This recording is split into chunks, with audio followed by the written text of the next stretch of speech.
Johnny Depp, Amber Heard, this relationship was volatile. But the question I want to ask right now is, who was the aggressor, the physical aggressor in this relationship?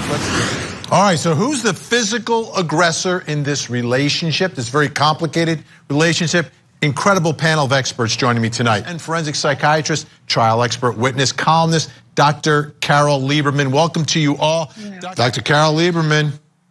I think there is no question Amber is the aggressor. They are locked in a toxic psychological cycle where she starts the physical aggression and the emotional aggression, the verbal abuse as well. And that takes him back to his childhood. He flashes back to what he's explained in great detail about how his mother used to be physically abusive as well as emotionally and verbally abusive. And so he goes back into his childhood. What did he do as a child to survive? He ran away.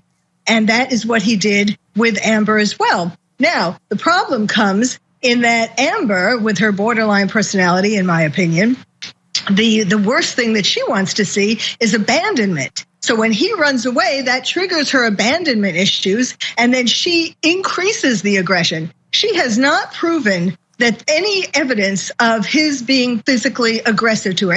And for example, the nose, she says he broke her nose, but then it turned out to be nail polish, for example. So there's no question. It's just that it's harder for men to admit that women abuse them. It's embarrassing for him. He used the word hide. I'd run and hide. And then he kept trying to sort of change that. Like, oh, I didn't mean hide. He was embarrassed that he was saying that he ran in and hid. They are taking advantage. They're taking advantage of his admission and known drug and alcohol abuse. And they're kind of taking a sneaky approach, or if depending upon, whose side you're on, you could say it's very strategic. But they are trying to say that he has had blackouts, that he not only abuses substances, but he's had blackouts, and therefore he doesn't know what he did to her, and really was physically aggressive. But they have to prove that, and they haven't done that. And one way that they could have done it, or may still do it,